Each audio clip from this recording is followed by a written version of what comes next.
Hi, good morning everyone. My name is Vandana, Boodhai, and before we begin our tour of Debe to Mandezir area, I just wanted to outline a few key points about the Debe to Mandezir segment of this highway. The purpose of this tour is to introduce members of the Roundtable to the geography of the Debe to Mandezir highway, and to show the status of works in this segment of the San Fernando to Point Fortin highway system. It will enable future decision makers to see the facts on the ground for themselves, so that they will be better placed to make the best decision on this project. The following points will clear up common misconceptions about this project.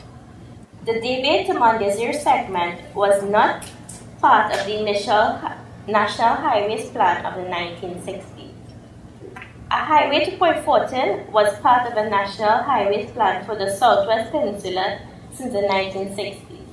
The Debe to Mandezir segment, however, was devised by consultants to the government in the late 1990s. The Debe to Mandezir segment has not met standard economic measurements for justifying its construction. In mid-2010, after the last general elections, the IADB, the International American Development Bank, held meetings with senior members in the People's Partnership Government, permanent secretaries, and members of the People's Partnership Party, and advised the government that it could not fund the Point Fortin highway project. Its chief objections were that it was over-designed, too much exorbitant costs were involved, and there were concerns about the tendering process. 4 interchanges, in addition to the Debe interchange, are proposed for this 9-mile segment, Debe to Mandezir. The rest of Trinidad and Tobago has only 2 interchanges. The granting of the CEC for Debe to Mandezir is not on a sufficient basis for continuing with this project. This CEC has met with troubling independent scientific challenges before and after being granted. The Armstrong report of February 2013 reported that the environmental impact assessment for this project was flawed and should have been handed back to the applicants. The constitutionality of the Debe to Mandezir highway has not yet been determined. This matter is still before the High Court.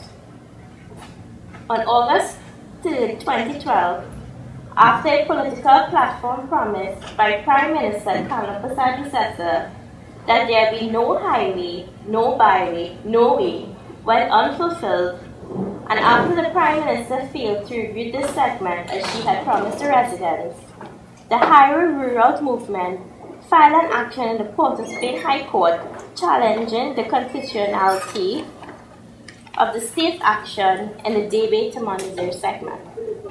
This matter is still pending before the High Court. The position of the highway reroute movement has never been to stop this Point Fortin highway. They wanted it to be rerouted. Much propaganda from the Prime Minister and her officers has caused much doubt in the public mind on the position of the highway reroute movement. The highway reroute movement's position is that a superior road connectivity, as Terence had outlined, and much social, economic, financial, and ecological costs could be accrued if the Debe to Mandezir be rerouted, and a system of connector or bypass link roads be used between Debe and Mandezir to link the communities to the main highway arteries. And also that a segment of highway be built between the Debe interchange and the Mosquito Creek North, across empty, unused carrying lands, where there are no wetlands, no community of homes in lieu of Debe to Mandezir. Rerouting would also save the taxpayer up to $1 billion TT. The traffic in 13 communities between Debe and Mandezir is severe. This statement is false. Much confusion has been created in the public mind about the status of traffic in this end of the peninsula. There is no traffic in the 13 communities between Davie and Mondesir at any time. There's however traffic along the SS Erie Main Road, traffic at some exit points from Davie to Mondesir leading to main thoroughfares, and traffic along Southern Main Road from Point Portal. Work on Davie to Mondesir has advanced too far to stop. This is also a false statement. The Highway Rural Movement's optimum connectivity proposal makes use of the work already done between Davie and Mondesir, and this 1 mile stretch of roadway leading from Davie interchange southward. The Armstrong report on Davie to Mondesir has been said to be ambiguous. This is false. The Armstrong Committee comprised 19 scientists as well as urban planner Dr. James Armstrong.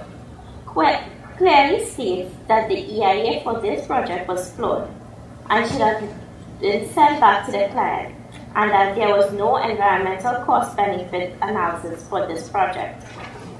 It also stated that no work should be done on Davie to Mondesir until the following were done: a hydrological study of the Oakwood wetland area and a social impact assessment.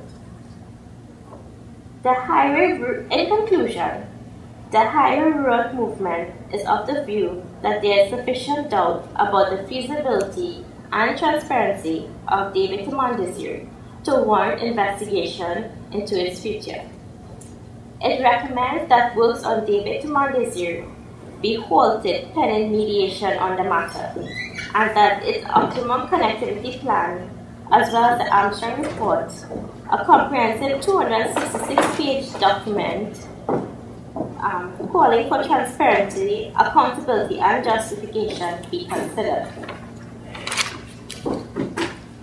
Also, it should be noted that in view that the 2 key signatories in the Point Fortin Highway contract, the OAS leadership and the former Minister of Works in the PP government, are currently facing charges of corruption, embezzlement, and illegal wire transfers, bribery, among others, that a full-scale forensic audit be done, as recommended by economist Mary King in her letter to President Anthony Carmona in December 2014. Thanks.